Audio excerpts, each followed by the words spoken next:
nanivuze ngo rambura Yesu icyubahiro. Jya usa nk'ugumishayo ntacyo bitwaye, ibi bintu biremewe. Jya ugumishayo ntacyo bitwaye. Sa n'uvuga ngo icyubahiro ni icyawe Mana. Bivugisha akanwa kavuga ngo icyubahiro ni icyawe Mana. Muri iri joro ryo guhindurwa amateka, icyubahiro ni icyawe Mana. Muri iri joro turimo, n'icyubahiro ni icyawe Uwiteka we. Abantu turi kumwe muri iki giterane cyiza, sa n'unguriza haleluya, uhagurutse uyitere, nzayikwishyura ngarutse. Zamura haleluya. Imana ishimwe, Imana ishimwe, Imana ishimwe. Dushimye Imana itwemereye kuza mwari no joro ryo guhindurirwa amateka.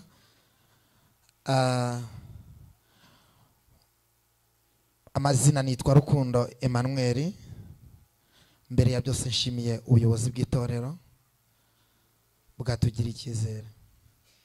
Ntabwo nzarambirwa kubabwira ko mbakunda, kuko ndacyafite umukoro ukomeye kubivuga. Naho wenda hari byazababana byinshi, ariko umuryango wa Prophet Rukundo Emmanuel na madamu wanjye arabizi ko ndi hano. Rero ndi mwubahwe kandi mwarahamagawe, mwanyemera tukakumera Imana amashyi kubw'abashumba Imana yaduhaye.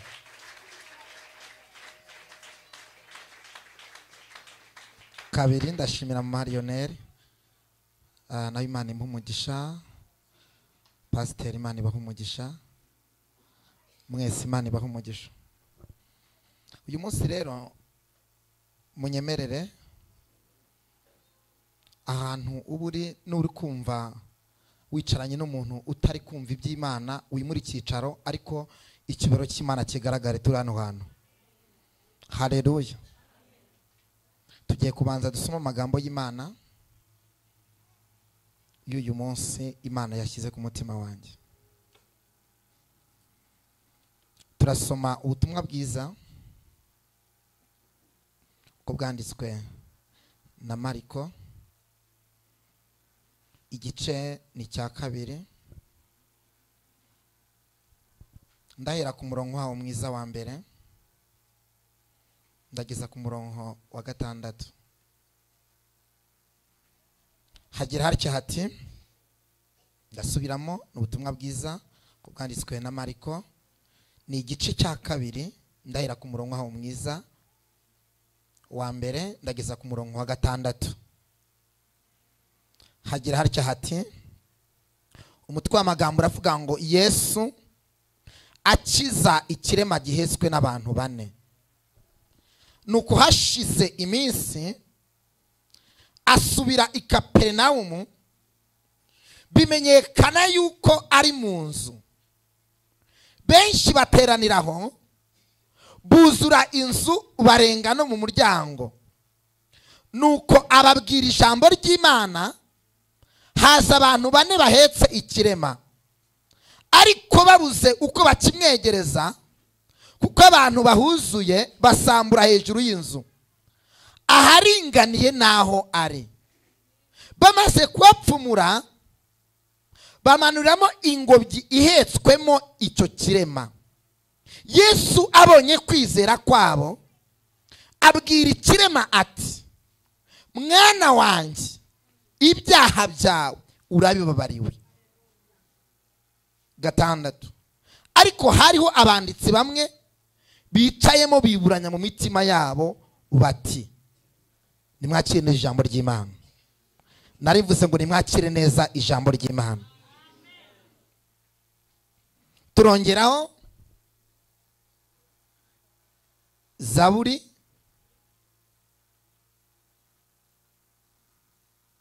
ya 86. Ndasoma ku murongo wawo mwiza wa 16 ndageza ku murongo wa 17. Zaburi ya 86 ndahera ku murongo wawo mwiza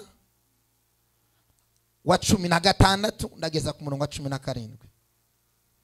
Hagira hatya hati, ukebuke umbabarire. Ndikumva abantu bakibaza ngo yakanga Izaburi ya 86 ku murongo wa 16 turageza 17. reka dusome. Ukebuke umbabarire, uhe umugaragu wawe imbaraga zawe, ukize umwana w'umuja wawe. 17. Unyereke ikimenyetso cy'ibyiza, kugira ngo abanyanga bakirebe bamware, kuko wowe Uwiteka untabaye ukamara umubabaro. Imana ihimbazwe cyane. Nshimye Imana inyemereye kugira ngo nkanagire hano. Iki cyumweru gishize nari maze iminsi ndwaye, ariko nta bundi burwayi nari ndwaye budasanzwe, ahubwo ni umunaniro, kuko nari maze igihe ndimo ndavuga ubutumwa bwiza bwa Yesu Kristo.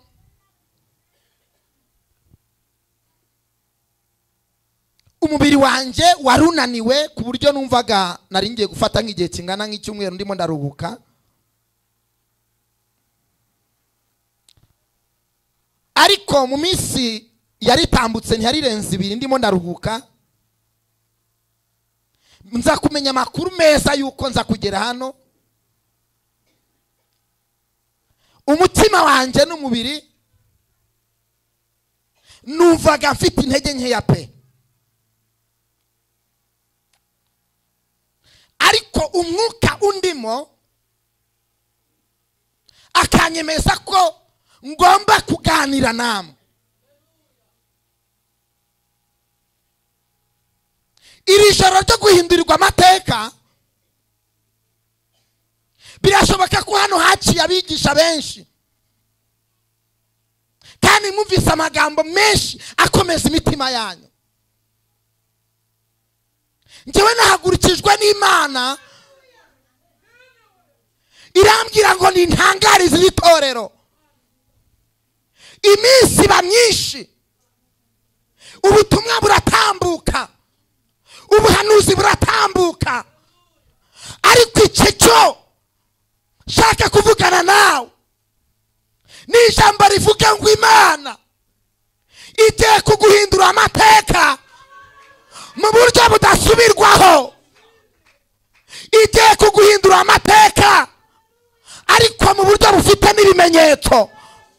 Narivuze ngo Imana igiye kuguhindurira amateka ariko mu buryo bufite n'ibimenyetso. Pekata si alome. Witeka we nshyigikira basi abantu babiri ariko bumvira ijambo. Ndumva nikubira ku buryo ibi bintu bya Yesu ngeze ku gihe nsigaye numva byaransagutse.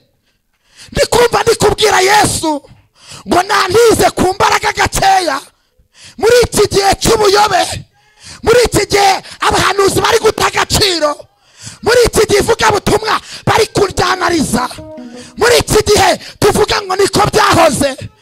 Imana ishyigikira n'ibirenge byanjye, nibishaka bikora ibitangaza. Imana ishyigikire ku buryo n'imyambaro yanjye muri iki kinyejana ikora ibitangaza. Ntabwo ari bya bindi mumenyereye, ntabwo ari bya bindi mwapirase. Iri ni ijoro ryo guhindurirwa amateka. Amateka narivuze ngo amateka, narivuze ngo amateka. Wanyitirije ukazamura haleluya. Ya biragoye cyane kugira ngo Imana, tugeze mu gihe Imana isigaye ishidikanywaho, tugeze mu gihe ubutumwa bwiza tubuvuga abantu bagakritika ati ibi nibyo bateka mutwe. Oya, no shame. Dufite Imana ihindura amateka, dufite Imana ihindura ibihe, dufite Imana yambika, dufite Imana igabura, dufite Imana itabara. Hari abantu bari kumwe nanjye, bana bari batera haleluya. Sheta pena sanko derema haya sheke.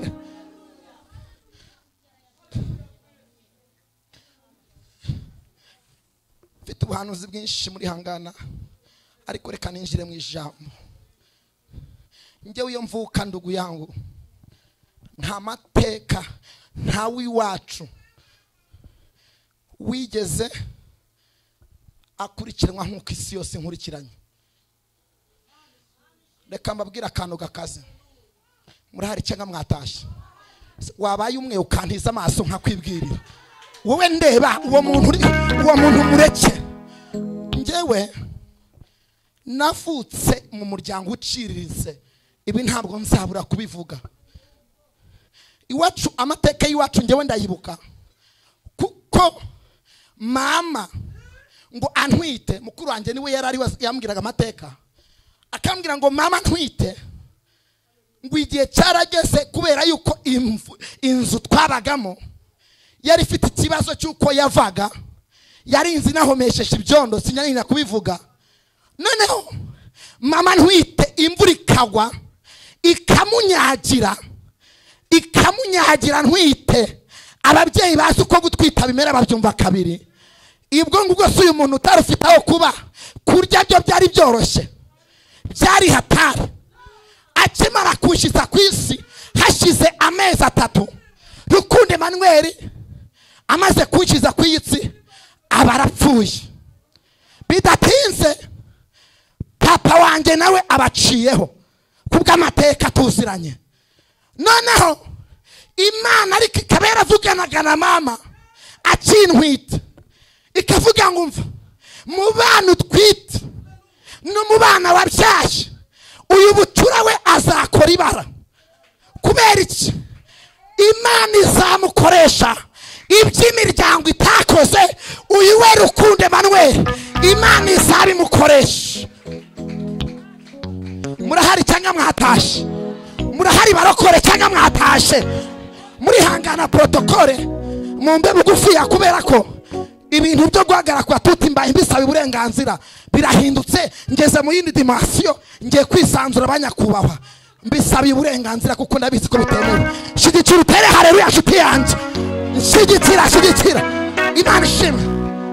Ngiye kuvuga Imana nishake nturike, ngiye kuvuga gukomera kw'Imana nishake nturike. Mvuga ukuntu Imana ihindura amateka, abari barakwisimbwa bakakwita boss. Mvuga ukuntu Imana ihindura amateka, abari baravuze ko ntacyo uzigezaho Imana ikaciye kugeza. Mvuga ukuntu Imana ihindura amateka, abari baravuze ngo ntago uziga ukiga kaminuza. Ariko Mana we aha ndakomeje. Rukundo Emmanuel ntiyumva ko iwacu bapfuye, ntiyumva ko sigaye ndi nyenyine. Njyewe ntago nzi kuko nkabimera. Abonse mwubahwe cyane ko nabandi wene tutonse natwe bari umuntu abanyu tubari inyuma. Imana agihindura amateka, ntabwo iki cyundwe kigaragara nk'umuntu utonse, kiragaragaza ko ari umuntu wagiye ufata akantu hafi ngo kagashushu. Mwe mwitonze. Murahari barokore bajya mu ijoro? Murahari inshuti yanjye? Murahari macyahari inshuti zanjye? Okay. Noneho Imana ndababwiye ko yazaga ivuga na mama akintwite, ikavuga ngo mbere na mbere uyu mwana utwite azaba umuhanuzi mpuzamahanga. Ikindi uyu mwana utwite aziga azaminuza. Ikindi Imana iravuga ngo uyu mwana utwite amahanga isi zamushakisha. Kubera iki? Nshize ubutunzi bushakishwa muri we. Nihuse gatoya, Imana uko yavuganaga n'ababyeyi banjye, uko yavuganaga naho nkomoka, bidatinze nirukanse cyane. Amateka yaho dukomoka ni wacu. Ndagira ngo wibutse ko ivuga ubupfubyi ntabwo inzara bisigana, ntabwo kwambara ubusa bisigana. Ibyo ni ibintu by'impanga, ntabwo tukirirwa tubivuga. Ariko ndashaka kwihuta cyane, ngere cyane kucyo bita amateka. Niyo ushaka gutsinda. Njyewe bitewe nuko iwacu iyo nkomoka bari baragiye gucisha abitwa abatekinisiye, bamenya amakuru ko mu muryango havutsemo umuntu udasanzwe. Bajya umugambi wo kuvuga ngo tumwice. Imigambi ye itarasohora, ariko ikizakubwira yuko Imana izaguhindura amateka, hari ikimenyetso cya mbere: uzaca mu bintu bikomeye ariko ntacyo uzaba, uzaca mu bintu bikaze ariko ntacyo uzaba. Haleluya! Penasi nihuse, ariko Imana ihindura amateka. Papa, nzakuvuga. Ujye unyemera niba atanakuvuga, ujye untiza n'iminwa basi 15, mvuga uburyo wera, mvuga uburyo utabara, mvuga uburyo uhindura iki amateka. Noneho niwubahwe. Haleluya. Ibi nabyo binyibutsa amateka. Buri kintu cyose nge kiranyigisha. Ndeba mfite imitsi iminota mikeya. Noneho Rukundo Emmanuel, abatekinisiye, njya nita abatekinisiye, ngo bagerageje kuva nge ntavuka kwera ku mezi 3 kugera ku myaka 15. Amateka y'iwacu mbwirwa ntigeze mbona, kuko sinari mfite ubwenge bufatika. Ariko narice barambwira ati mwana icara tuganire ubwira uko bimeze. Narozwe inshuro 45 kugira ngo barebe ko napfa, ariko sinapfa. Reka ngaruke gatoya. Dusomye ijambo ntiza amatwi, dusomye ijambo ritubwiye amakuru akomeye. Iyo umuntu wavutse afite ikibazo cy'ubumuga, ariko agirirwa icyizere gikomeye n'abagabo 4 baramwiserera. Iki ni igihe Yesu yari kwigisha i Kaperinaumu. Ngo hashize iminsi Yesu ari kwigisha i Kaperinaumu, abantu ngo baraza bari benshi baje kumva ijambo ry'Imana. Ntiza amatwi inshuti yanjye, bari baje kumva ijambo ry'Imana nk'uko muri hano mwaje kumva ijambo ry'Imana. Noneho aba bantu 4 bagira kwizera kw'izina rya Yesu, bifite ubushobozi bwo guhindura amateka. Bagira kwizera gukomeye kw'izina rya Yesu rihindura ibyo abana b'abantu babona ko bitahinduka. Noneho hari ikintu cyantangaje. Aba bagabo ari 4 ngo baragiye bakigeraho ku muryango hari basanga Yesu ahantu ari kubwiririza. Hari abantu benshi babura aho binjiza icyo kirema cyangwa bigize umurwayi kugira ngo bagere aho Yesu ari. Ongera untiza amatwi. Ikintu cyantangaje, babonye batabonye ubushobozi bwo kugera aho Yesu ari, bigira inama yo gusambura. Bataragera gusambura, barabanje barurira. Bakimara kurira, hari ikindi gikorwa cyakozwe nubwo Bibiliya itakivuze, ariko njyewe nagikoreye ubushakashatsi.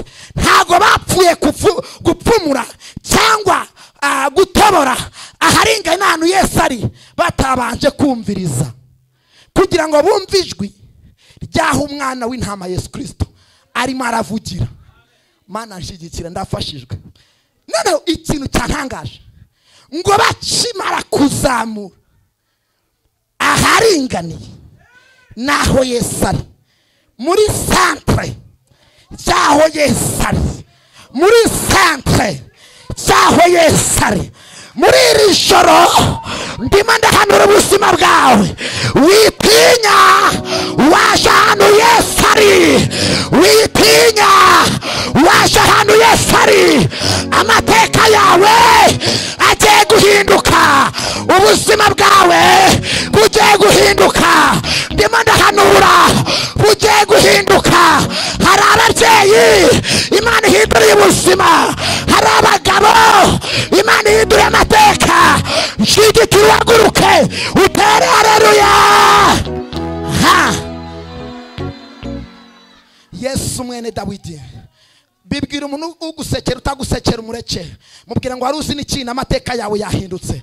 Bibwira ubishaka ugusekera mubwire ngo wari uzi n'ikindi amateka yawe agiye guhinduka. Amateka yawe arahindutse. Sema ni haleluya. Manishim. Okay. Kanongera nitonde. Ariko man uraryoshe. Ati kansakro pena asank family church amateka yanyu agiye guhinduka. Family church iri torera amateka yaryo agiye kugira gute guhinduka. Reka nongere nitonde.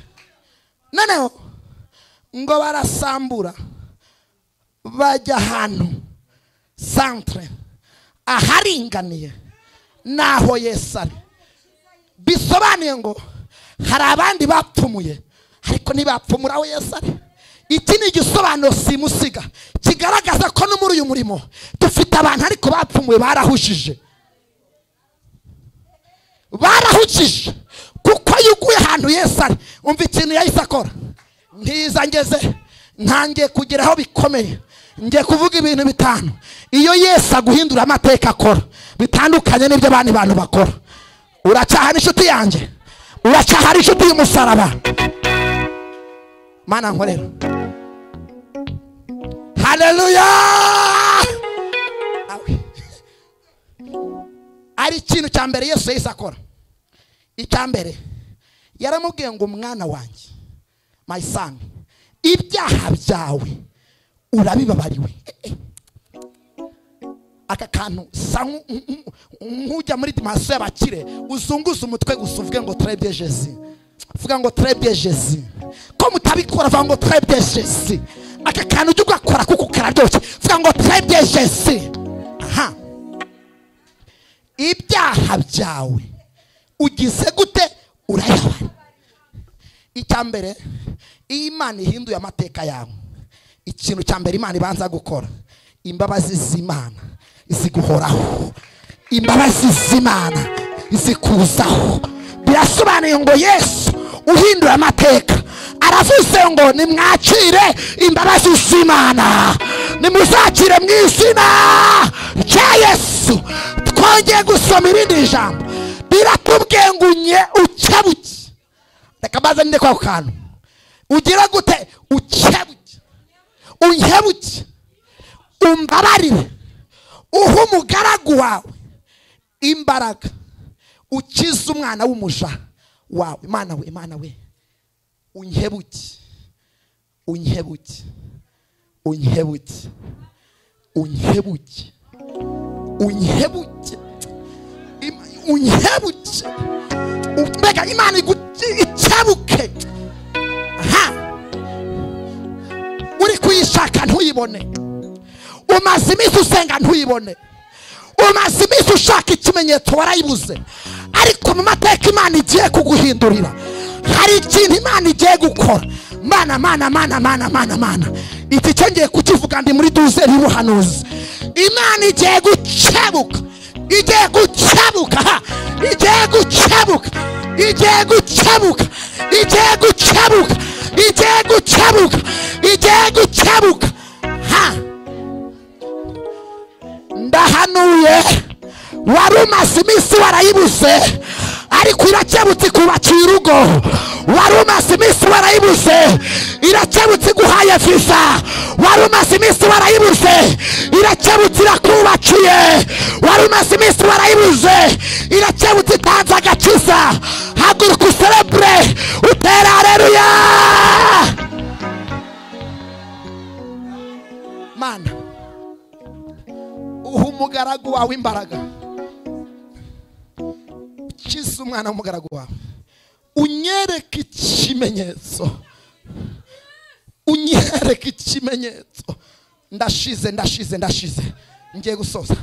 Unyereke ikimenyetso cyiza kugira ngo abantu banyanga, bafite ifusi, bafite ubucakura, bafite ikintu cyo kurwanya abantu b'Imana, bafite ahari mana we unyereke ikimenyetso cy'ibyiza kugira ngo abanyanga bakirebe bose bagira gute bamare kuko wowe Uwiteka untabaye ukamara iki umubabaro akira kumarwa umubabaro wawe Uwiteka kumasa umubabaro mama akumasa umubabaro shetokestas online aramasa umubabaro byakirwagaze Uwiteka kumasa umubabaro ndahanuye muri aya masaha Uwiteka kumasa umubabaro zamura haleluya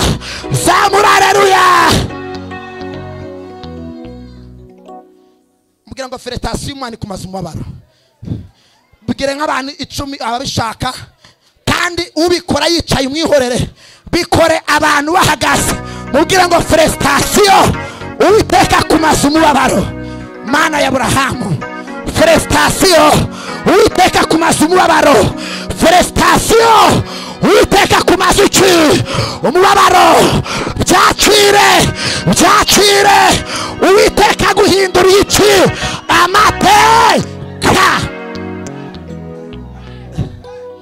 ngiye gutanga guhumeka kuko ndabona abantu za haleluya ziri kurya ku munwa ngiye gutanga promosiyo nushaka wikwedure nushaka wikwege utere haleluya ngewe ndayitera uko mbishaka mfite ukuntu Imana bikemera ndabara gatatu wikokinga uko ushaka uraba ugiye kwinjira mu gihe cyawe cyo guhindurwa amateka uraba ugiye kwinjira mu gihe cyawe cyo guhindurirwa iki amateka ngewe ngiye guhita nsenga ibintu nzabivuga ngarutse kuko amasaha yatujyanye ntabwo njya mbirangiza ariko ngiye kubara gatatu uhita ubyakira mu izina Yesu gatatu rata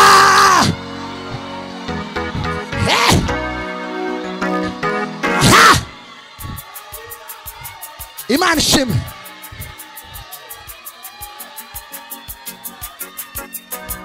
sava ukuteye haleluya igera no mu rugo rwawe ukuteye haleluya amateka y'abahindutse ukuteye haleluya ubuzima bwawe buhindutse ukuteye haleluya munda harimo hari gukira ukuteye haleluya umutwe ndawusengeye ukuteye haleluya amaguru ndasengeye ukuteye haleluya munda ndasengeye ukuteye haleluya amaguru ndasengeye ukuteye haleluya amaso ndasengeye mwakire gukira gatatu manshim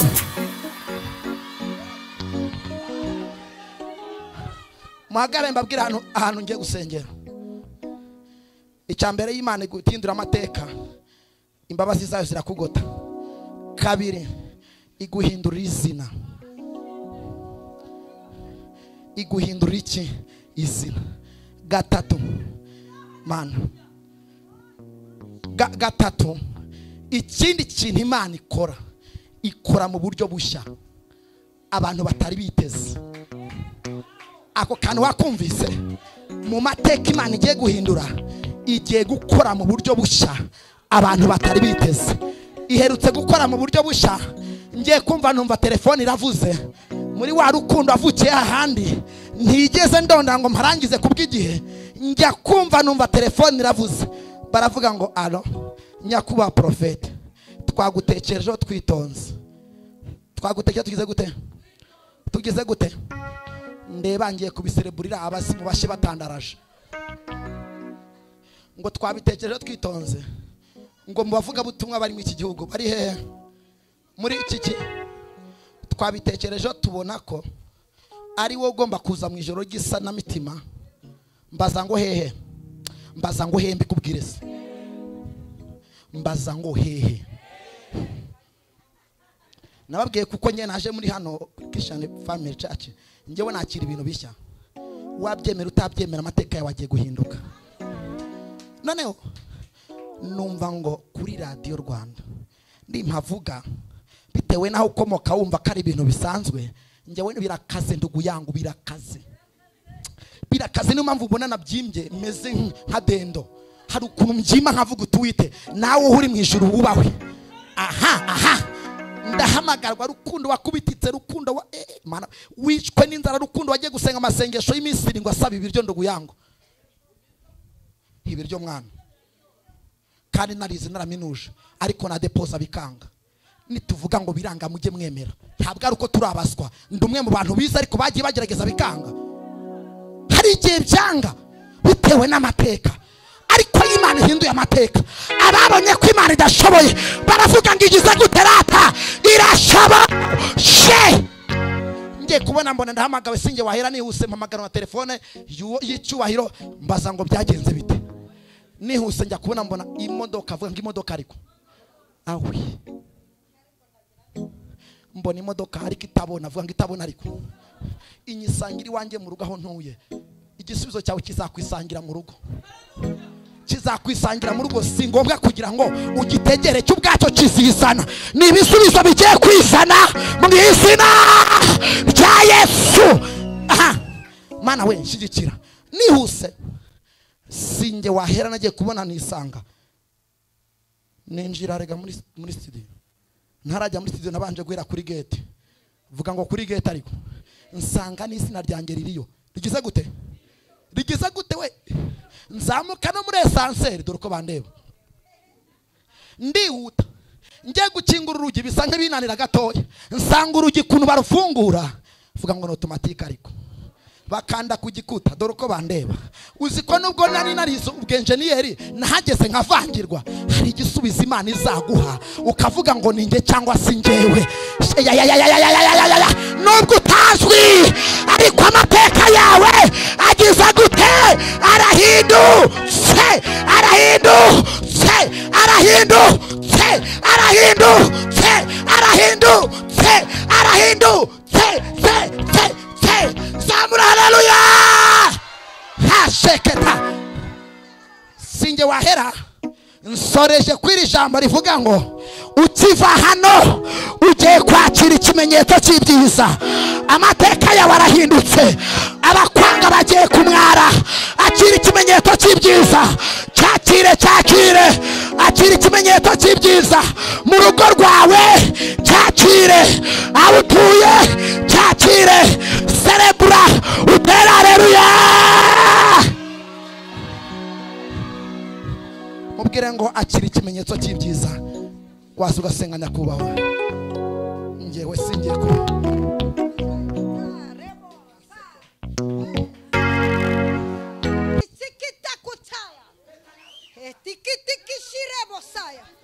iraje bigenze neza,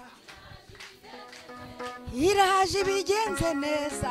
N'ababishimira ntiwabunanirwa kubahuza n'ababahesha umugisha, ntiwananirwa kubahuza n'abifuriza ibyiza.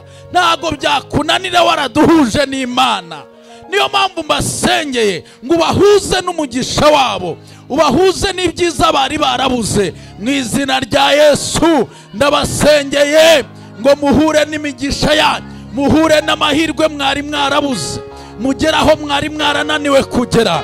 Mu izina rya Yesu Kristo rikomeye. Urakoze Mwami Yesu. Girira neza imiryango, abantu bari aha bubatse ingo zabo zibemo amahoro, ingo zabo zibemo umugisha. Mu izina rya Yesu Kristo. Iyi weekend turasenze ngo abantu batari bakijijwe, bari bari mu byaha babivemo. Abari bafite gahunda mbi muri weekend turazihagaritse, turazihinduye. Gahunda yo kuroga turazihagaritse, ntihazagira uroga mu izina rya Yesu. Mpagaritse imbaraga z'abarozi. Abari bafite gahunda yo kwiba, mpagaritse ubujura muri weekend. Abari bafite gahunda yo gusambana, mpagaritse ubusambanyi muri weekend. Abari bafite gahunda yo kugira nabi, ndabihagaritse. Abapanze urugomo n'ibindi byose bibi bagambira mu mitima yabo, ndabifunze, mbifashe mpiri. Iyo migambi y'abadayimoni yariri mu bantu ndayifunze uyu mwanya mu izina rya Yesu Kristo. Uwari ugambira ibibi muri weekend ntabikore, akora ibyiza mu izina rya Yesu. Kandi dusenge abantu bafite gahunda nziza muri weekend ngo zigende neza. Abafite ingendo z'amahoro nziza zizagende neza mu izina rya Yesu. Abafite ibirori, anniversaire, iminsi mikuru, ubukwe bwose buzagende neza mu izina rya Yesu Kristo rikomeye. Mwami turasenze ngo iyi weekend ibere weekend nziza abanyarwanda, humugisha abanyarwanda, humugisha abatuye isi, humugisha amahanga, humugisha iri torero, humugisha igihugu cyacu, humugisha ubuyobozi bw'iki gihugu mu izina rya Yesu Kristo. Agura abanyarwanda mu izina rya Yesu, ubahe kugera mu mugisha wabo, mu mahirwe yabo mu izina rya Yesu. Urakoze Mana, turagushimiye. Humugisha abantu bose baje muri amasengesho, batahana umugisha wawe, batahana amahoro yawe, abari kure n'abari hafi, abari online bose bahabwa umugisha ubwabo n'imiryango yabo n'inshuti zabo. Ababifuriza umugisha bawugire, ababifuriza amahoro bayabone, ababifuriza ibyiza babyakire. Urakoze Mwami, ndagushimiye kuduhaye umugisha, tugukomeye amashyi tugushimira kuduhaye umugisha, tukuvugirije impundu kuri Imana yacu. Izo mpundu ni izawe Mana yacu, ayo mashyi ni ayawe, turagushimiye. Oh haleluya Yesu, urakoze Mwami, habwa icyubahiro. Ishimwe n'icyubahiro ni ibyawe, byose tubisabye mu izina rya Yesu Kristo, amen.